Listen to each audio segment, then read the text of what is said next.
ito na yung part 2. Diba? Gustong-gusto nyo to. Pakinggan naman natin yung mga sasabihin ni Attorney Vicky Rodriguez. Signatory state, when we were still a signatory or party to that Rome Statute, na meron tayong inability to prosecute and execute, implement, and enforce the law of the land. Are we saying na hindi natin kaya ang mag-imbestiga? Nandiyan ang CIDG, who is very active lately. Nandiyan ang NBI, nandiyan ang Ombudsman. If we're talking about CIDG, investigation, lately lang daw kayo naging active, di ba? Ugali ng ano yan, ugali ng DDS yan, yung kapag may mga simpleng bagay, super gatong, di ba? Tigil-tigilan nyo ako, nawala yung salamin ko. Di ba? To the highest level talagang hindi talaga pwede ditong gawin ng mga ganyan-ganyan. Alam mo naman kalakaran dito. Diyos ko, doon kayo, pumunta kayo doon. Tingnan natin kung makakapagkausap pa kayo, di ba? Hindi nga kayo pinasama-sama eh. Hindi nga kayo binigyan ng pagkakataon na sumama. 3 to 4 lang yata yung naipasama eh, di ba? 4 nga lang pala. Kasama na si former president. Tapos, imbes na yung ex niya, yung si Hanelet, ganda ng pangalan, Super Scarlet si Hanelet yung ipapasama doon. Ay, wala daw talaga bing passport pala. Ang dami niya palang problema. Di ba? Nag-act kayo as with royal blood. Pero kulang-kulang kayo. Diyos ko. Sitahin nyo na yan. Si Kitty Duterte, si yung Hanelet. Sino pa yung mga sisitahin nyo? Si yung Paulo. Sino ba yung mayor doon? Si Baste. Saka si Polong. Go! Diba? Ang mga ngayon na mga bungangera lahat ng mga DDS, lahat lumalabas tuloy, kakabanggit nyo, gumagawa pa kayo ng mga kanya-kanya yung video para i-promote yung mga pinuno nyo, yung mga Panginoon nyo. Tapos kapag andito yung matatalinong pro-government, the highest level ang research with total resource, diba? Resources with S. Tapos dun kayo nababanatan kasi kayo puro lang kayo buga ng buga. Hindi nyo pwede yung, wala man lang kayong counter defense na magagawa because nakuha na ng mga matatalinong pro-government. Di ba? Go. Ano pang gusto mong sabihin? For purposes of prosecution. At nandiyan naman ang MPC, RTC, Court of Appeals, Court of Tax Appeals, nandiyan ang ang Sandigan Bayan, nandiyan ang Supreme Court. Binanggit mo na lahat-lahat, Binanggit mo na lahat-lahat, pero at the end of the day, kaya nyo lang din naman bayaran. Yes, sinasabi ko na talaga because it always happens, di ba? Mga ganyan-ganyan. Kayo naman, takutin talaga ng pamilya nyo yung mga institution na yan, di ba? Mga agencies na yan. Huwag na nating baliin yung katotohanan na dito kaya niya talagang balabaluktutin yung katotohanan, di ba? Good thing na lang meron tayong matatalinong congressman, di ba?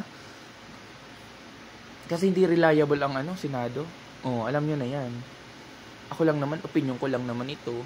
That's how I talk because that's how I see it and I comprehend it, di ba? Di ba? At least ako, nagtatry akong mag-isip. Yung mga DDS talagang bato-bato lang. Bato-bato. Ano kayo? Super bato. Di ba? Wait nyo lang kasi bato isusunod na. Relax lang kayo. Bato, si Sara, di ba? Mga Panginoon nyo. Tapos, dito naman mag-a-apply yung power ng state natin. Kasi yung ibang Duterte, Kitty Duterte, yung Hanelet nakakasuhan or kinasuhan na yata because of yung direct assault dun sa police. Binukulan, girl! Lahat kayo sikat, Si Kitty Duterte, alam nyo naman yung wake and bake, Mag-bake ka pa, girl. Kaya pala ang tapang, ang talim ng tingin mo. Alam mo nang gagawin sa'yo ni Digong pag nakalaya siya. After perpetual. May after ba yun? Go. Here.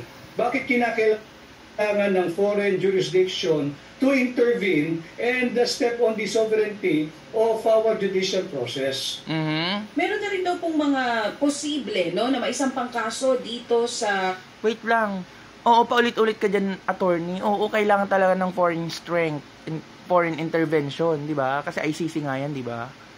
Puro tayo, di ba? Di ba? Maubos na yung ano natin. Memory. Andiyan na naman yung mga DDS, mag-ano-ano na naman yan. Sige, may sasabihin si Chacha. Go. Bansa, laban po sa dating Pangulo na may kaugnayan pa rin po sa kanyang naging kampanya sa war on drugs noon.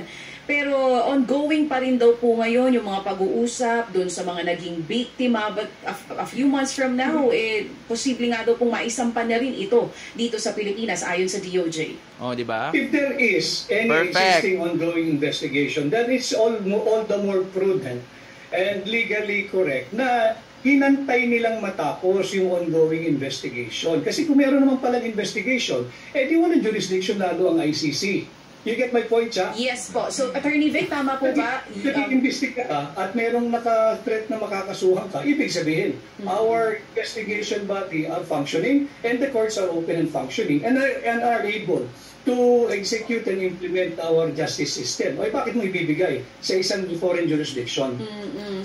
Oo nga, kasi ibig sabihin nun, dahil nga meron pa rin mga konektado sa inyo dito, hindi pa, kumbaga yung ICC na magsiselbi as mediator di ba? Wala na yun yung sipin mo yung petition nyo nga for search warrant prohibition di ba? Binasura nga. Ang kulit, tekas ng ulo na ito ni Attorney Vic. Iboto nyo yan. Buong pamilya, simula bunso. Unahin nyo yung bunso. Iboto nyo. Diba? Kaya nyo naman yan. DDS, come on. DDS ka, girl.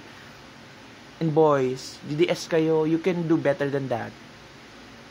Kaya yung gawa ng paraan lahat. Diba?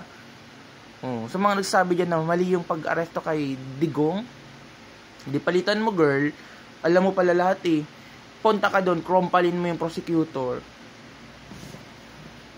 Di ba kaya mo yun? Sa madaling salita, Attorney Vic, tama po ba pagkakaintindi ko na parang sinadya na talagang paunahin mo na yung ICC bago po maisampay mga kaso dito? Kung pwede naman palang dito dininig yung mga kasong ito? Yes, that's a very good strategy na paunahin talaga yon. Kasi kapag hindi yung pinauna, hindi kayo man lang matatakot. Kahit pa paano naman, tatama rin na kayo gumawa ng mga kagagawan nyo, mga dark moves nyo. Why? Alam nyo na yun sa sarili nyo kasi nga DDS kayo. Yun lang yun. Gigigil ako sa inyo. Ito mo nga yung tanong mo, Chacha. Todo mo yan. Ganun talaga ang lumalabas. That he was conveniently handed to a foreign jurisdiction, notwithstanding again, our firm belief, me as a lawyer, that the courts are open. Bukas sa korte, bukas ang ating mga piskalya. And to stress my point, bakit tayo patuloy nagkakaroon ng vetting process ng mga aplikante para ma-appoint sa MTC, RTC, support of case? Ibig sabihin, bukas ang korte. Yung magana ang korte. Bakit tayo nag-a-appoint ng mga prosecutor? Ibig sabihin, bukas ang office of the prosecutor. Walang... Okay, I'm not saying na to the highest level talagang ito this will serve to the entirety of all my contents. Diba? I am not saying na mababribe lahat ng mga andito. It's just, may mga possible kasi kayong gawin. May mga possible kayong gawin. Alam nyo yun, sa sarili nyo, kung ano yung mga possible nyong gawin na nagawa nyo na before. Diba? Isipin nyo na sa EJK na lang, walang process yan. Alam nyo yung pagmapagpatay. You did it before, you can even do it to survive now. Ganun yun. Diba? Again, this is my statement for the entirety of all my contents. Diba? Baka isipin na naman ng mga nasa Supreme Court, anong gusto mo? Hindi, ibig sabihin pala, nababayaran kami.